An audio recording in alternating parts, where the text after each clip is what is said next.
All right, we're back on the Fresh Takes podcast with Russo Nick Felice. Of course, I am Paul Russo. Across from me, as always, after our 2-week sabbatical, man, myth, legend, and bold person wearing a hoodie in the studio tonight, Nick Felice. Nick, I hope you find a way to stay cool over there. I'll be all right. AC was just on. Yeah. So we had 2 weeks off. Yep. And now we got another 2 weeks off because of why, Paul? Me and Pat are heading on vacation here, and for the sake of, being sure in case anything goes wrong, we're going to be off next week, but we'll be back, obviously, on July 30th, so.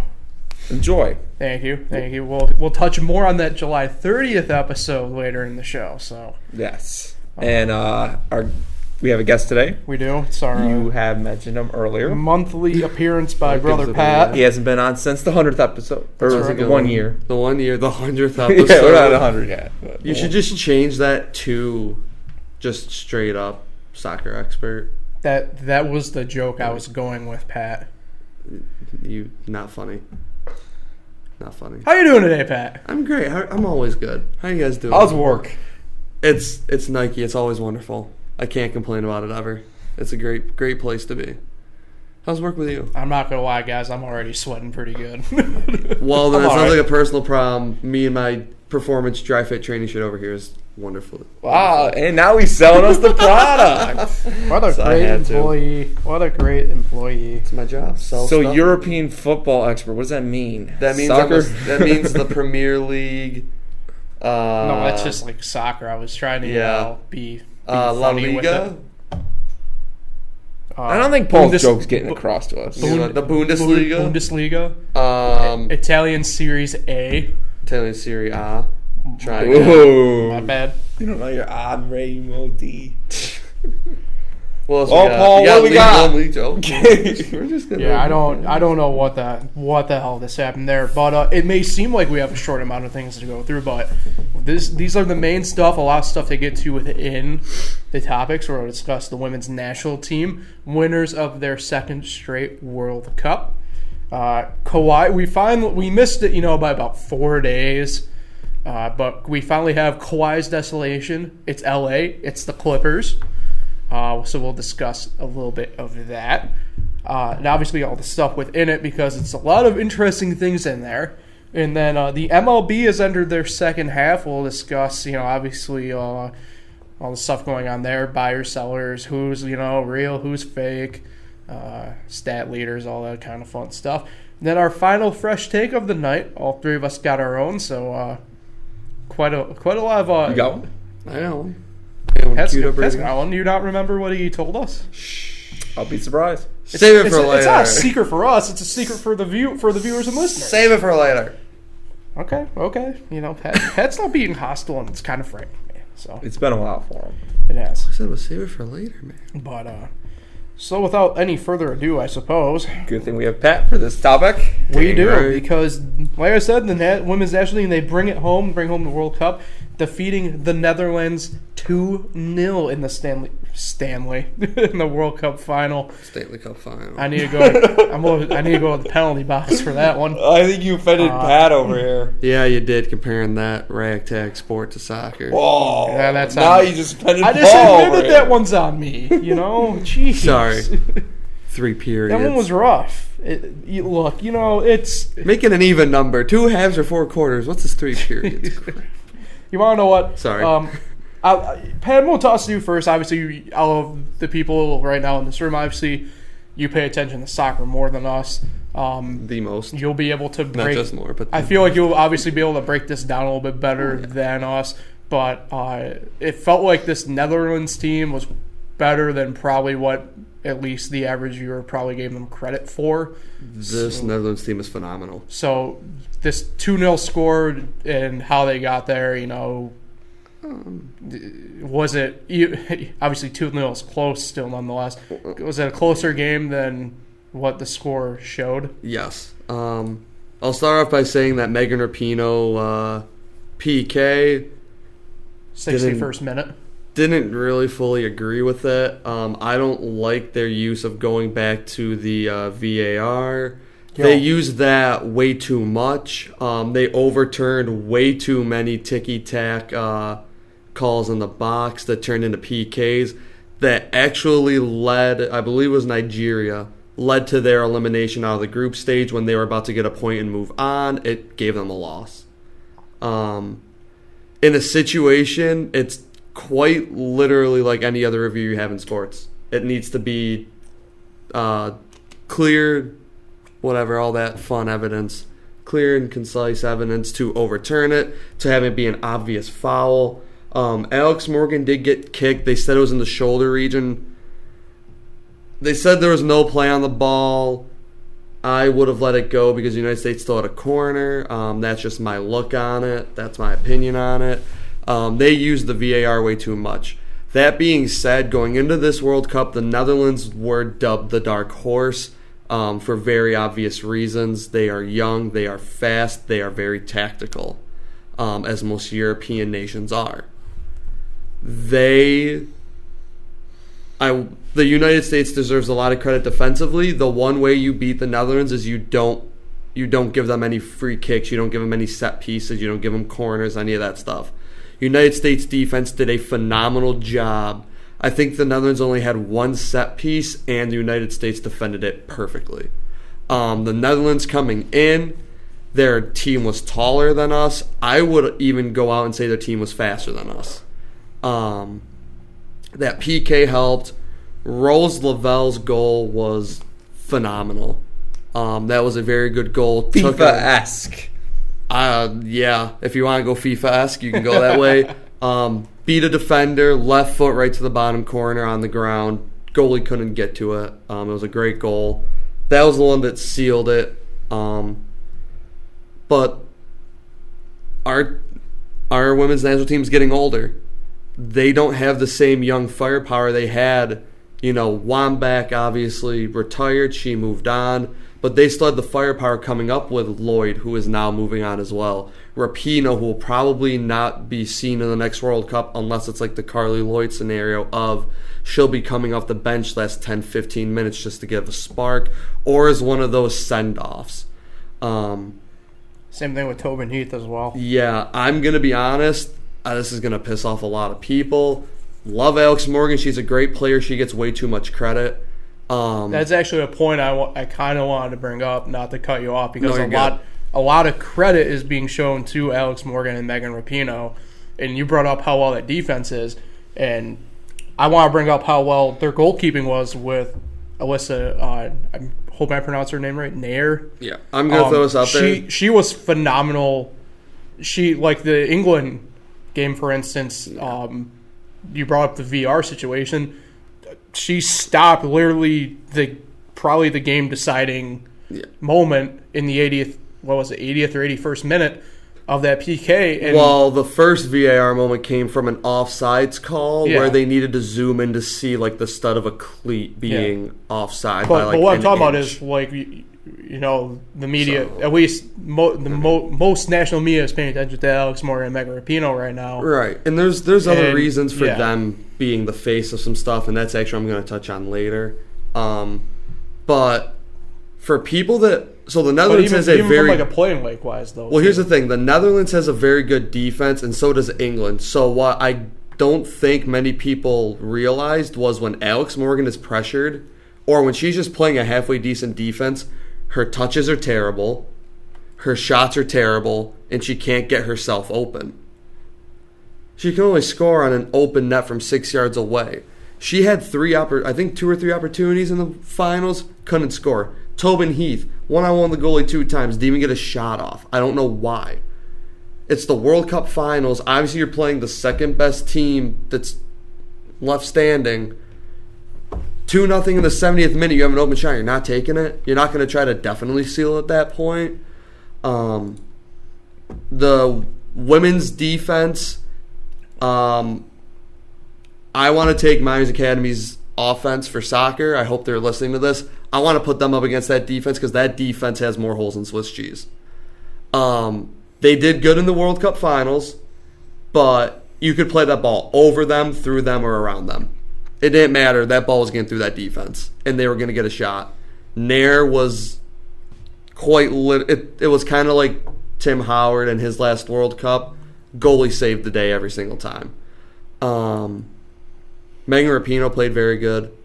This Netherlands team, because they're so young, because they're so fast and tactical, depending on who's still left from the women's team, this Netherlands team could be the favorite in 2023. I wouldn't be surprised at all if they are. They are phenomenal. They will have a couple of their older players on, and I say older, they're probably 32, 33 right now, but they're going to be on their way out, making way for a bunch of new young talent. I don't see much new young talent coming up from the women's side, almost like we used to see with the rise of Alex Morgan and Megan Rapinoe and Carly Lloyd and all those other players. This one, you're seeing them ride out the more experienced players as much as they possibly can, which makes me wonder, do we still have that young talent coming up? So we'll see what happens. Obviously, props to the women's team. We've won 4 out of 8 Women's World Cups. I mean, 50% of them. We're the powerhouse. We're the nation to look up to when it comes to it. The Netherlands are hot on our tails, though. And it's going to come down to if we get that defense figured out, because we're going to score. Every game, the women's team scores 2-3 goals. They're always put in the back of the net. Just a matter of how that defense can hold up. Good job, yeah. Nick, I know you watched the final game, yes. The finals game per Snapchat. So from the fan on the couch perspective, what was the game like for you? He was on a couch too. Well, I was sitting in a recliner. But Pat, It was a recliner. But Pat has the ability, because he pays attention to soccer enough. He has the ability to look at it from. So I'm dumb, is what he's saying. How does the dumb perspective of the game? What he's saying is you only watch the. No, I'm just saying. And how many holes are in Swiss cheese? A lot. It depends. A lot. I think, can there be like 6 holes? That's not that many holes to a game, soccer or defense. That's a lot of holes in a soccer defense, considering you only have 4 people in the back. Horses in the back. Anyway. I don't really like penalty kicks. I think that is stupid. But in the finals, Alex Morgan did get fouled there. That was a cleat to the shoulder. It's a foul. It's a foul. It was they described it as the shoulder area. The shoulder area. But here's the thing I don't understand about soccer. I don't mean to rip on soccer. Congratulations to the women. They're the best country in the world. Other than men's basketball. That team specifically is the best country in the world. I mean, that team did win best team at the ESPYs, so. But I just don't get... Can someone please explain to me, why does someone get fouled and they don't even have to kick the penalty kick? That's like DeAndre Jordan getting fouled and they send the best free throw shooter up. Or Dwight Howard and the best free throw shooter gets to shoot for them. I don't like that. I think if Alex Morgan gets fouled, she should be the one kicking it. Thoughts? I understand where you're coming from. Well, I hope so. No, I do understand that point. I guess my only rebuttal for it would be... Play it on me. Even though if you do get fouled in the box, play instantly stops. Actually, no, I can't even use the injury scenario, because if a basketball player gets injured, the other team gets to pick who goes up and kick or takes the free throws. I don't really have a rebuttal for it, because that is a solid point. It's always been like that. I got nothing. Back over to me. That's a very solid point. I don't know why it is done that way. We should call into FIFA and see if they'll change that rule. Seriously, I don't. They let the best kicker shoot every time, right. And it's already easy to begin with, and you let the best player shoot it. And PKs aren't as easy as you think. In a sport where it's so hard to score, it can end by that. PKs aren't as easy as you think. Well, in my mind, they're pretty easy. Well, you should go kick one. It's like all those people that said, I can kick a 43-yard field goal better than Cody Park. You can't. Go try it. You didn't even make it to. You didn't even kick it 10 yards. I didn't say that. That's terrible. I'm just saying the people that did. Go try to kick. You think I'm those people? No, I'm just saying go try to kick a PK. I don't want to hear it. I don't want to hear it. Yeah, got him. We've heard it from Pele here, but Our uncle met Pele. Fun fact. I don't know We how. have photographic proof of that. I don't know how you can say to me and Paul that the U.S. will not be favored next World Cup. I said it depends who they have. It's one of those situations like, okay, the Raptors just won, but they lost Kawhi. So are they still the favorites to win? No. So if we lose Alex Morgan, Megan Rapinoe, and Carly Lloyd is definitely not going to be there. If we lose those three, why should we be favored? But women's soccer is not like the NBA. Okay, that's also a solid point. But athletics are athletics. I mean, Yeah. Women's soccer. I'm going to, Nick, did you watch any of the World Cup other than the finals? Yes. I mean, Tactically, our women are starting to fall into the men's style Couple of play. abs I catched. Wasn't the United States. you But guys got to remember too. Like, time is undefeated. Like, I know. The Netherlands have a very young team, women's soccer very is fast like team. is like one division in the NBA. Okay, I do see your point. I But like I said, it depends who's still there when we get to 2023. Alex Morgan should No. be there. I think Netherlands is good. That goalie was the best goalie on the field in that finals. She I mean, did a phenomenal job. To be honest, that score should have been 4-5-0. yeah, I guess Maybe one. Netherlands, they have a couple chances. They did have where they scored. It was like 8 of their 14 goals or something like that on set pieces. They had a set piece opportunity. I just think there was some sort of miscommunication in it because the ball got crossed and no one ran for the ball thinking it was going to be a shot. So probably just a little bit of miscommunication. But this, like I said, this Netherlands team is young. They're fast. They're tactical. At the end of the day, if they're not the favorites, they're going to be right behind the United States women's team. They're going to be there gunning for them, and they might actually perform better than them. Fair. I mean, The women's team is getting older, and I haven't seen enough young talent come through. Like Rose Lavelle, she's going to be there for a couple more World Cups. But the rest of them, I don't know if they got enough time. I don't know if they got 4 years to build that experience, all that World Cup qualifying. They'll get through in World Cup qualifiers, obviously. I mean, the only threat to us is Canada, and we beat them like 4-0 every time we play them. So, But can we just say Paul was so close with what? predicting the score right? He said it was going to be 2-1, just like all the other scores. It could have been 2-1. Very easily could have been 2-1. I mean, I had a quick, I guess, rebuttal to Nick though. Like, at least for like a decent portion, I guess, of our generation, like, and Pat kind of alluded to it but didn't say it, but like, so like the team that always gave the U.S. team from the women's side fits was obviously a very good Japan national team. Mm-hmm. I mean, and you can see how they kind of they aged quick. Now, yeah. I mean, I was about to bring it up. They aged fast. I mean, we saw in this World Cup they made it to, what is it, the round of 8? Yeah. And they didn't do anything. I think they lost. I think they actually lost in the Netherlands, I believe. I'm not 100% too sure. Don't quote me on that. Netherlands are going to be a solid I think team. it might So, have I mean, obviously it's cyclical, but I mean, this Japan team was thought of to be one of the next great, not dynasties, They did obviously, win one. but I mean, they were the team that always gave us fits, and I mean, I think this Netherlands team, as Pat says, I mean, they're young enough. They're good. They're going to have very little turnover in, what is it, 3 years? Well, wait, 4 who years? our national team? Compared to for the next World Cup. Oh, obviously the World Cup's every 4 years, so Yeah. 2023.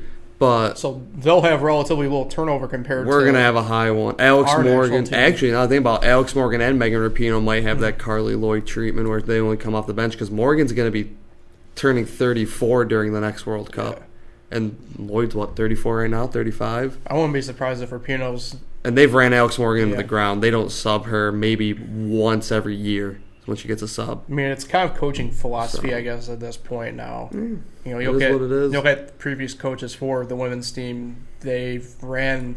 I'd say that they've ran the risk because these players are obviously good, but you run the risk youth-wise, inexperience on these platforms, and they've tended to succeed. And now you got the new regime in there, and as Pat says, they kind of go with experience as opposed to kind of like a combo of experience and youth. So I think it's I mean, I've still got faith in the women's team. This is the best USA team we have, soccer wise, other than men's basketball. Yeah, I was gonna. Probably. Yeah.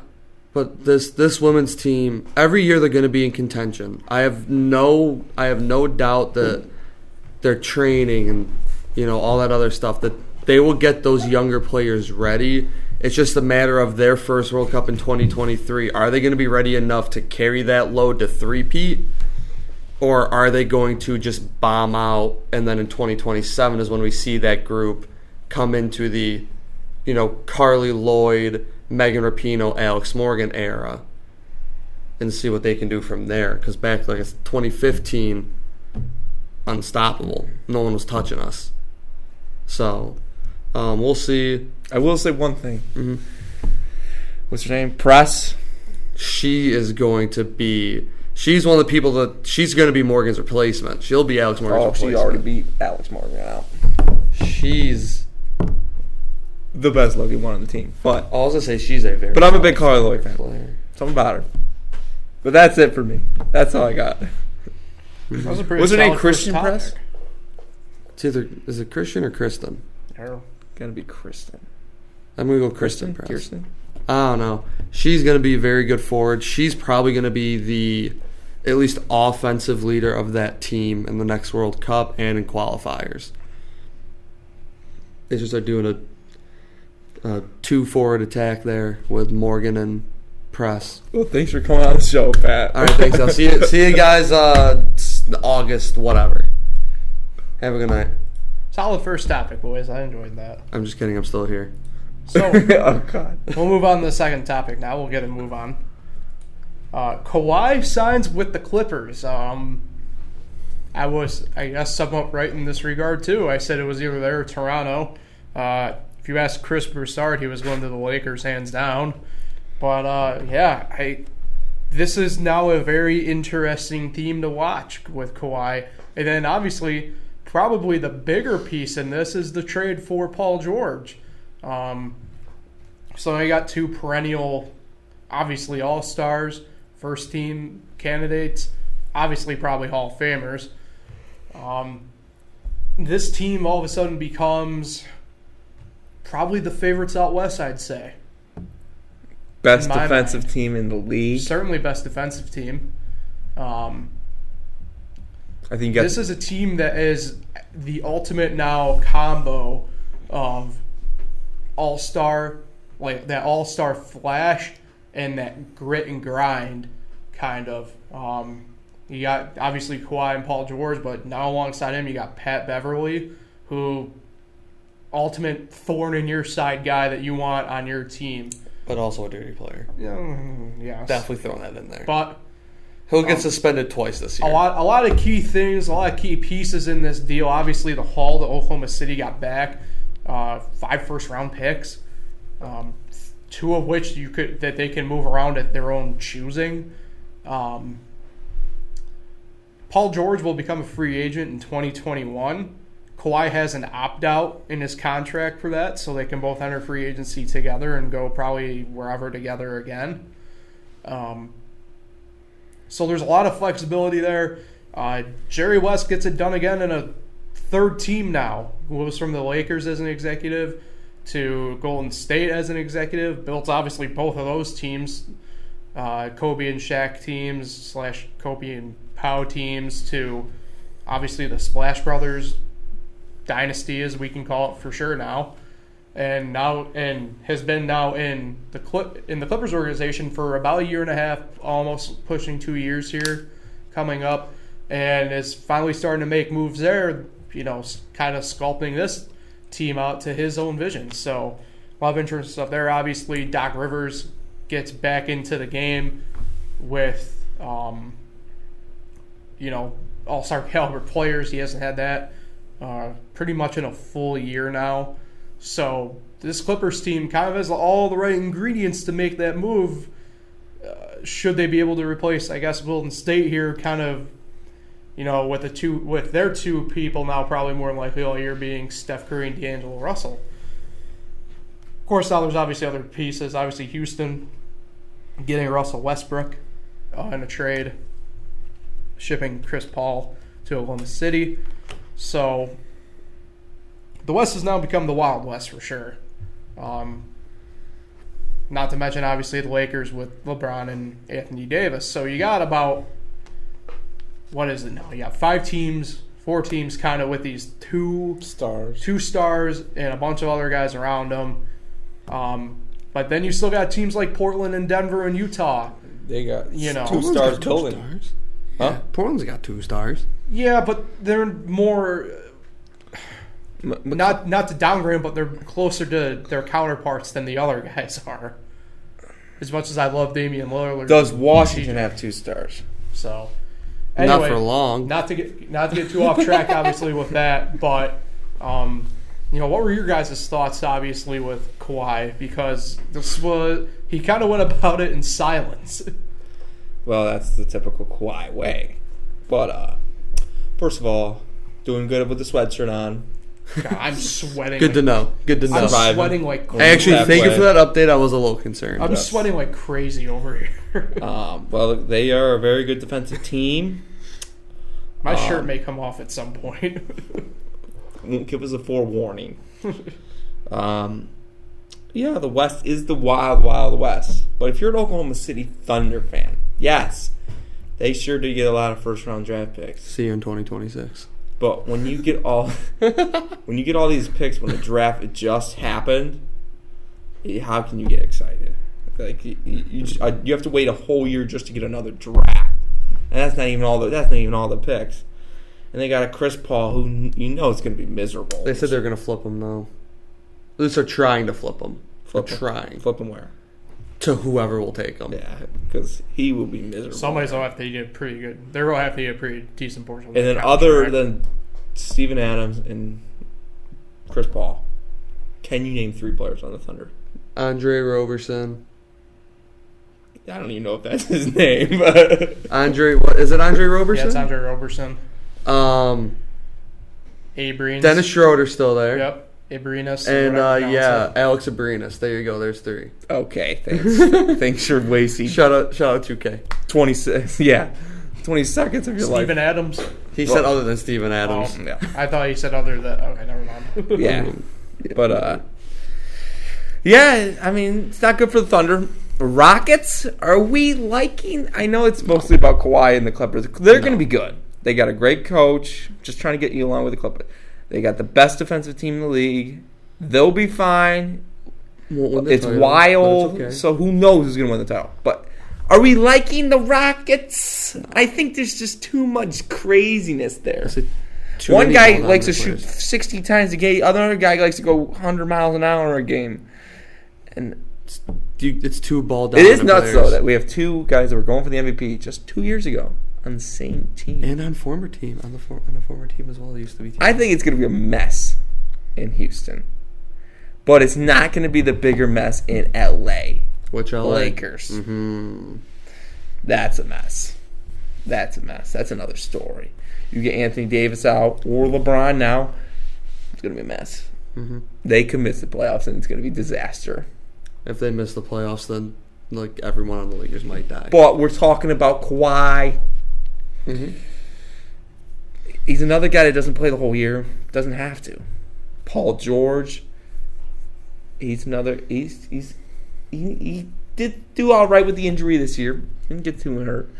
But you never know when injuries can affect. When you only have 2 stars in the team, like all these guys do, you get one of those guys to go down, your team all of a sudden becomes not as valuable. And it depends when it happens in the season. If it happens later in the season, it affects your playoffs. Happens early in the season, it might affect your regular season, but that regular season don't really matter in the NBA if you're a good team. But, I mean, I don't know, Pat, what do you think? Why? You like the Clippers? Before I touch on that, I love D'Angelo Russell. He gave me a reason to believe in the Nets again this year. Now we got Kyrie, KD, and DeAndre Jordan. I love it. please don't disrespect Draymond Green like that ever again. He is that number 2 option. You want to talk about Patrick Beverley being a thorn in the side? I understand Draymond Green is probably the dirtiest player in the NBA.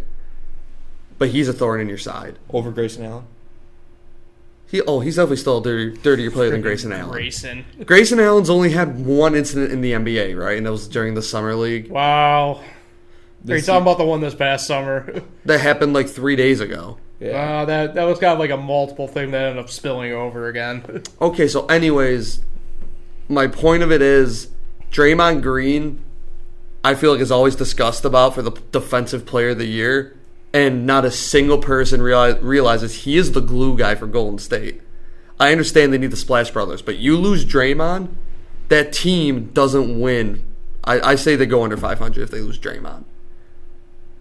He's the glue guy. Please don't disrespect Draymond like that. He's a dirty player. You don't have to like him. If they lose Draymond, they're under 500. Especially for this year, yeah. Oh. This year, 100%. No, but were you talking about with the Durant team? Not with the Durant team, but like if you're looking at their current roster, even with a healthy Clay, team. Yes, with a healthy Clay minus Draymond, they go under 500 still. Yes, I agree. He's their glue guy. I thought you were talking about last year's team. No, with KD, they're fine. KD's the best player in the world. Anyways, is he? Okay, we're getting back to this. Please give Draymond the credit he deserves. You can hate him all you want, but he's a great basketball player. Get into this Kawhi thing. Clippers won't win the title. But weren't you talking about D'Angelo Russell? What happened to him? Because Paul brought up Steph and D'Angelo being the 1 and 2 guys in Golden State. And like I said, I love D'Angelo. He gave me reason to believe in the Nets again. When they're down by like whatever, I mean, the options is go fall Steph and then D'Lo. You're right, but you're not making a game plan for being down by 27 points. So no one does that. Draymond's a 2 and not McCollum. What? I love this. I'm saying a number 2. Okay, just stop. Just stop. So no. Draymond is a 2, but McCollum is not a 2. McCollum is a number 2 option in Portland. No, he's not a star number 2. Yes, he is.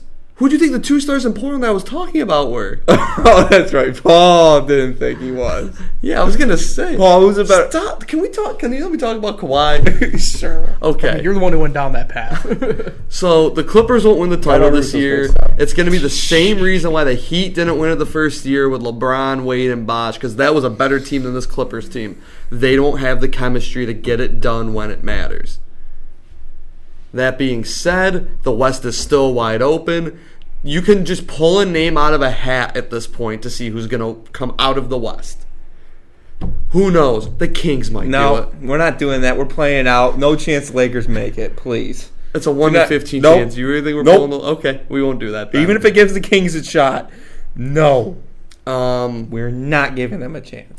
So, yeah, I don't know who's going to come out of the West this year. It's going to be interesting to see. Clippers. No. They won't come out of the West. Peppers. Why? I just told you for the same reasons the Heat. Why? I think you mean Kawhi. Trying to get in his head. Kawhi. Oh my god. It's gonna be the same reason like the Heat. They're not gonna have the chemistry to get it done. In the East, when they had the Heat, was literally Miami, Boston, and no one else. This West is wide open. Anyone could take them down. Because once Clay gets healthy, they could have a first-round matchup with Golden State. That could be a tough series. Your second round, I know we got some 2-ball dominant players out in Houston. That could be a tough out for them. Western Conference Finals in Denver is an extremely tough out. In LA against the Lakers might be a tough out, even though it's a home game for both of them. Who's better, Draymond or CJ McCollum? Defensively, Draymond. Offensively, CJ. Next question. Overall? I will take Draymond Green over CJ McCollum. Paul? We already know. I don't know. He doesn't consider either of them a star. I mean, in today's NBA, I'm probably taking CJ. I'm taking CJ. 10 years ago, I'm probably 10 years ago even. I'm probably taking Draymond. I'll take Draymond today, tomorrow, yesterday, 2 weeks ago, 3 years ago, 18 years ago. I'm taking Draymond. Any thoughts on Paul George? Playoff P. That was a very solid player to draw in. I guess the only downfall to it is when Kawhi and Paul George both need a breather and they only have 3 guards on their roster, one of them's got to be a small forward. One of them, you're going to have, Pat Beverly guarding LeBron. Oh, 6'3" Pat Beverly against 6'8", 285 LeBron, who's negative body fat. How come you didn't say Beverly's weight? Because Beverly's probably 140 soaking wet. He looks like a small dude. Okay, he's not 140. He's probably 185. But, if he's got to guard LeBron, LeBron's going to run through him like he's trying to, run through his daughter. It's not going to be a challenge for LeBron. Let's be real. Here we go, Kawhi. It's going to be fun to watch the rest of this year. Wait for KD to come back. The East is going to be fun, and my Brooklyn Nets might finally reach the NBA Finals. Yeah, it'll be fun to watch the West during the weekend. I ain't watching it at 10:30 at night. No, this is not a weekend. That's my take. What if the Knicks got an out West game on ESPN? Then I'm loyal. I'll watch. Hey, we got him. Okay. The first But half. it's Hubie Brown and Mark Davis. Hubie. Brooklyn in 6. My Nets are All back. right. Of the midseason tournament. I guess we'll head into the final main topic of tonight. The MLB, we're into the dog days of summer now for them, or as I decided to call it, the dag days. Is that on purpose? No, it's not. Are the A and the O even near each other on a keyboard? No, not really. did you In fact, they're at the exact opposite end of the keyboard. I don't know how you made that, but okay. Next, But hey. next topic. Do you even know what's next to the T on the keyboard? Look, I'm to a sweating. T? It's sweating. It's R. hot. Is it? It is. You guys You good got the over there? R on the left and the Y on the right. Dag days. Hey, the stretch run here is shaping up to be really awesome if you're a baseball fan in general here. If you're like Nick, probably gonna suck. He wants Chris robo Archer's gonna do umps. fine. But I'm into cricket now. we already got the Strictly trade market. cash. We already got the trade market kind of heating up a little bit. Not really, but sorta. The Cubs. 16 days away. Are we Cubs making considering a move. Martin Maldonado heating it up? Well, it's stoking the coals. Andrew Cash. No. That's right. We have the Cashner trade. Wow. Homer Bailey, 2-time no-hitter. Didn't that happen 3 weeks ago? What? Homer Bailey. No. That was literally Last 2 week. days. I think it was 2 days ago. But anyway, Okay. the talk has been Bellinger and Yelich, but they're no longer leading anymore the batting race. That title belongs to Jeff McNeil of the New York Mets. Did you not know that? Who? Your boy Bellinger's not lead. No. Landslide Bellinger. It's Jeff McNeil, It Pat. is landslide Bellinger still. No. I Yeah, don't know. what's Jeff McNeil have? A home run, 3 RBIs, and 18 McChickens? I mean, I was going to say Yelich, but whatever. Feel bad for Jeff McNeil. Why? Because he's on the Mets? He finally made the All-Star game. He's on the Mets? Yeah. Oh, he didn't play. And No. Jacob DeGrom's picture was on the Yep. scoreboard for him. He was actually really upset. And Dahl's name was spelled wrong. Of course. Oh, wow, just Cleveland things. I'm hot, man. I'm surviving, but that sucks, though. You make How are you the All-Star surviving? game. I feel I'm bad for dying the One thing he over looks here. at, scoreboard. I feel bad for the dude. You throw did they have any rhyme or reason for having DeGrom's picture? Where they just just throw it up there, just. And that then David Dahl, his name That's was just sad. spelled wrong. That is really sad because for some of these guys, it might be their only All-Star appearance ever. I know. And And that's what he said. He's like, that's what I first look up is the scoreboard, and it's not even me. Yeah, that's really upsetting. I do feel bad for him. I didn't know about that. I love to make fun of the Mets, but that actually is very sad. And you didn't even know he was leading the average. I don't care. Paul? Yeah. You didn't know. Can you tell him something else Bellinger's not leading in? Like maybe RBIs? Well, I suppose I guess Is I a could certain do that. someone on the Pittsburgh Pirates leading in the RBI race? Yes. Is his name Chris Archer? Yep. Could you imagine if Chris Archer had the most RBIs? Oh, man. Josh Bell for MVP. Bellinger is leading home runs now. That's not a surprise. He has a home run in 11 of those 14 games, doesn't he? Mm-hmm. It's something crazy. Look it up. But, I'm not gonna lie, guys. I'm frightened by the way you're speaking right now. Okay. well, Paul, you were not done talking. We interrupted you. Josh Bell. We knew Josh Bell was leading RBIs. Oh, dick ass. My bad. Oh, wow. He looked it up. Nick over. Oh, hey, Paul. Yeah. What? You woke Nick up. My bad. My bad. Anyway, Yeah, back to what you were saying. But yeah, I mean, dag the days. NL. I don't think things are kind of tight. I think that's a fair assumption. You got the wild card game. You have pretty much, I think, like 9 teams within 3 games of each other, or something like that. Yeah, there's only like a few teams out of it. The AL, not like as tight, but still, pretty much. There's teams. Still only a couple teams that I'd say are truly out of it at this point. Sorry, Baltimore and Kansas City fans, even Detroit fans, I guess. Say it. Seattle. Seattle, yeah. Kansas City today officially said that they'd be sellers, so obviously guys like Billy Hamilton become available.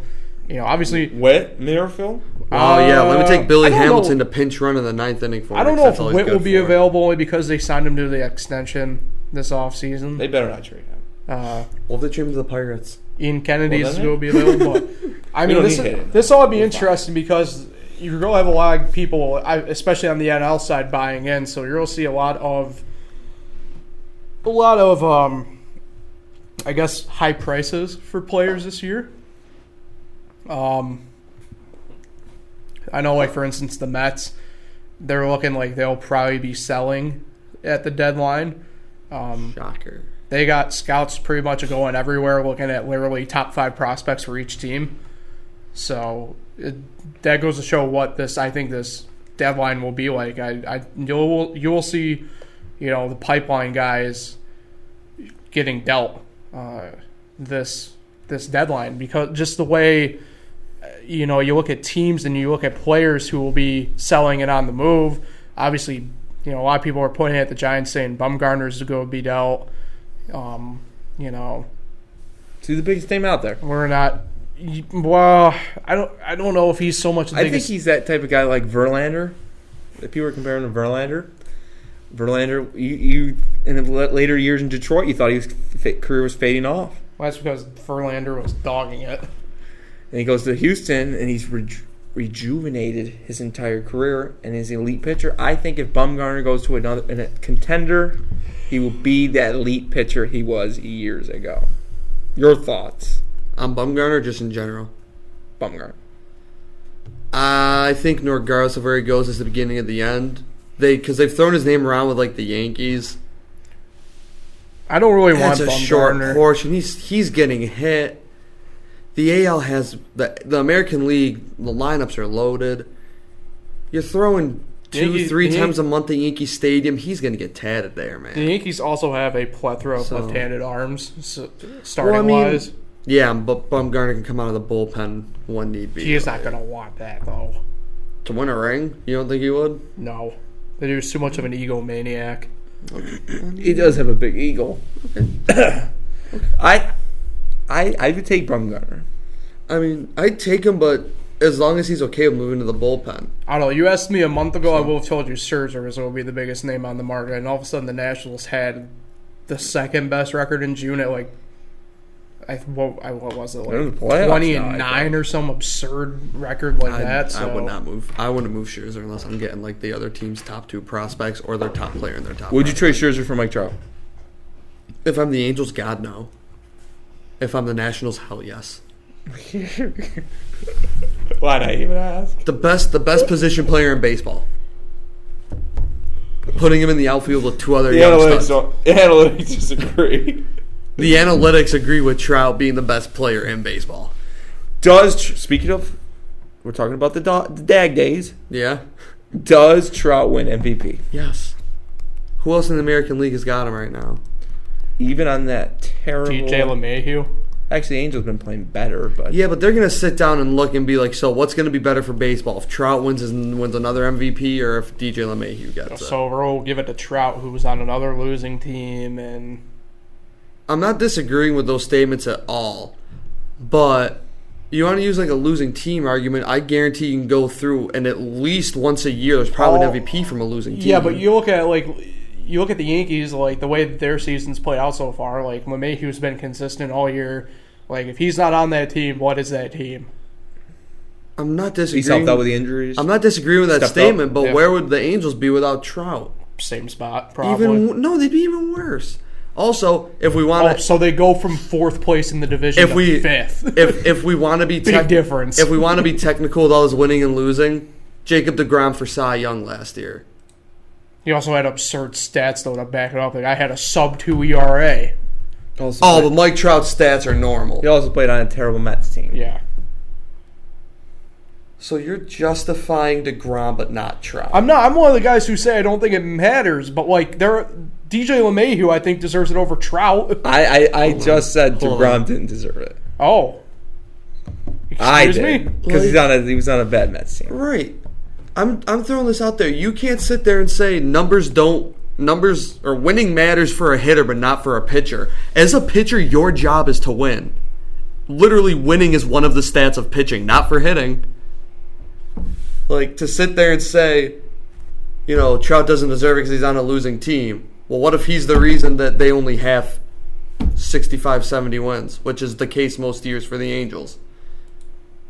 The dude's... I don't understand how you don't think he's the best position player in baseball. I don't understand how he's not a perennial MVP candidate in your mind. I didn't say he wasn't. I said I think LeMahieu deserves it over him. Only player in MLB history to have 8 years, his first 8 years, 25-plus home runs. I'm pretty sure he's already approaching like 100 RBIs. The dude's a nut. Did he deserve to win when Miguel Cabrera hit the Triple Crown? No. Yes. Mike Trout? Wait. Mike Trout. Mike Trout? No. He did not deserve to win it the year Miguel Cabrera won the Triple Crown. Okay, he's normal.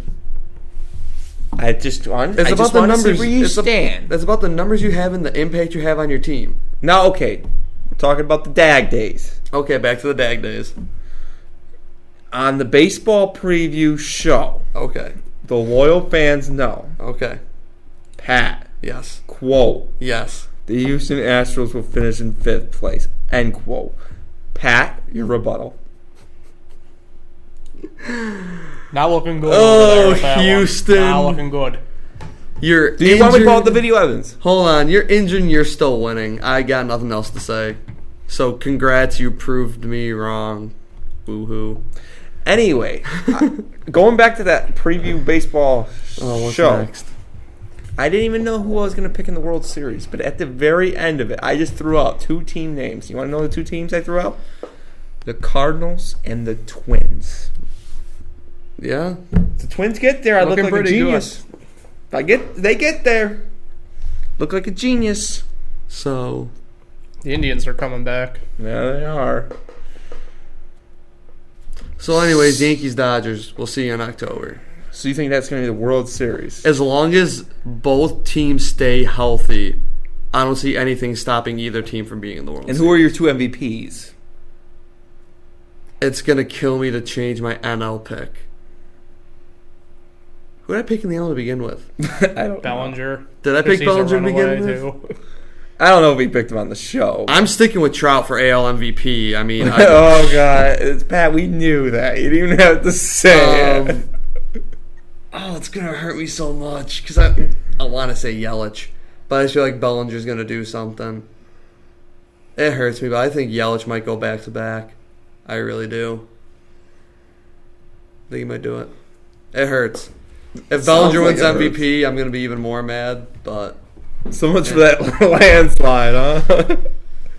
I thought it was going to be a landslide. Terrible for the brand.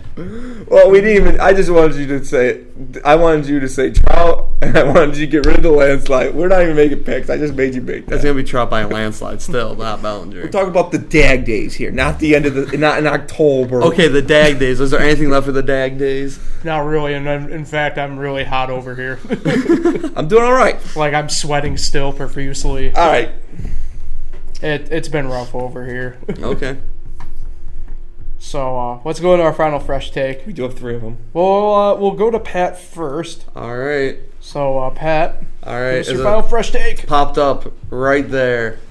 I know I alluded to it already. Paul had mentioned Alex Morgan, Megan Rapinoe, faces of the team, more than just for playing, for equality all through soccer, all through women's sports, and all through society in general. It's about time these women get paid, and I understand revenue is a major, major part of how much money they then bring in. But FIFA, the United States Federation. Someone needs to find a way to get these women the money that they deserve. They've won 4 of the 8 Women's World Cups. They're back-to-back champs. They put up more goals in one game than the men's team did in a 4-year span. I don't know what else to say at this point other than these women deserve their money. Give them their money. They deserve more money than the men's team. The men's team doesn't win. There's nothing to look forward to when the men play, unless we're playing Algeria, because that's going to be a draw. Woohoo. 90th minute goal from Landon Donovan to save us. Like, there's nothing to be excited about when it comes to the men's side. When it comes to the women's side, there's always excitement. They're always winning. They're always scoring. It's time that they get paid. I give Kawhi Leonard a couple bucks. It's time that those women get paid for what they've done. There's just something about Kawhi Leonard that I like, and I just don't know. It's her pride in America. Also, throwing this out there, Alex Morgan, Megan Rapinoe, they're not going to hear this. If someone can relay this message to them, tell them to celebrate everything they do in life. I need more celebrations, like sipping the tea, and Megan Rapinoe just going out like this and just posing for the cameras. We need more of that. Someone relay this message to Kawhi Leonard. I love you. Back to Pat. Back to me. I'll just wrap mine up real quick. For those of you that don't think the women's team and just women in general in all of sports deserve an equal opportunity and equal pay, you should check numbers on who wins. The time is That's all I got. meow. Swing it to Nick or you, whoever's taking over. Yeah, Paul, do you have a sad note or a good, happy note? I think mine's a hilarious note. All right, so we'll end with you. Okay, so Nick's final fresh take. I'll keep you sweating. He's literally sweating. But so am I, because this is starting. Oh yeah, how about that? What's mine? Wimbledon. What's mine? Oh my God. Wimbledon Bless my just heart. happened. You know, had to give him a tennis some love. Djokovic, the Joker. You guys big fans. Just won his 16th major championship. His 5th on grass at the Wimbledon. He beat Federer in an epic 5-setter in the finals, which I didn't know if you go 12-12 in the 5th set, it's a tiebreaker, and I don't like that. It's brand new for Wimbledon. Really? They were talking about that. I shouldn't say brand new, but I think they rolled it out like only 2-3 years ago or something. It's never had to. I don't like it. Come into They had 3 hours of daylight, so let the kids play. Let them play. Djokovic won 3 sets, all on tiebreakers. Not taking away anything from Djokovic, but let the kids play. Let them play Isner Mahut. Let them play Isner Mahut. Why not? They had 3 hours of daylight. John Isner, Nicholas Mahut. You have golf majors that could be played the next day. Let Wimbledon go to the next day if they have to. But I like that. Yeah. it was the longest finals match over the match in 2008. Actually, it was the last time Nadal and Federer had played until this year's semis at Wimbledon. It was the longest finals match in Wimbledon history. It was epic. Federer had 2 match points, 2 championship points. Let slip away. Djokovic kept fighting, got that break, kept it going. I just don't know if Djokovic does win 5 more majors and puts him over Federer. Will we ever say Djokovic is better than Federer? Oh, that's tough. Will we ever say, no matter how many? Because he has 5 years younger than. I'm just going to say no for the sole reason being Djokovic is ranked number 1 in the world, but who are the 2 tennis players that pop into people's minds right away? Federer and Nadal. Yeah. I don't think they're ever going to consider I think Djokovic he'll for be this. overshadowed his entire career, and he's a great tennis player. Mm-hmm. I mean, me and Pat play tennis all the time. We play the same exact match every single time. Pat dominates the first set like 6-1. We do best of 3. Pat dominates the first set 6-1. I always come back. You know, I kill him the next one like 6-1. Then he wins the last one like 6-3. You know, he gets upset that second set though. You know, It gets frustrating, man. Actually, you know what? I always come back. I start off slow. Now you get me the first set like 6-1, and then we play a really tight one. Actually, you go up like 5-0, and then I win a bunch in a row, and I come back and beat you, and you get upset. It's frustrating. I don't like losing. And we haven't played in a few years. We got to get back out there. Okay, let's do it. Let's go to Wimbledon. Okay, let's go to Wimbledon. But give hashtag fresh takes. Give tennis some love. We need more tennis. We need more tennis. More tennis. Let them play. And that's really it, Paul. Okay. Go Joker. Did not anticipate that, I guess. I didn't know that. But mine is, look, here's the deal. Burner accounts are resurfaced again, at least in my world today, because a NASCAR executive had a burner account that got discovered. And let me just say, stop hiding behind the damn Twitter egg. Hashtag catfish. Look, here's the deal. We've dealt with this enough. Kevin Durant, Brian Colangelo, others. Durant has come out and he did explain why he had burner accounts. Oh, I don't care. That's not the purpose of this right now. The purpose of this is, if you're going to say it, have the freaking, courage, have the fortitude to do it on your own. I don't have burner accounts. Pat doesn't have burner accounts. I think Nick may have one, but that's understandable.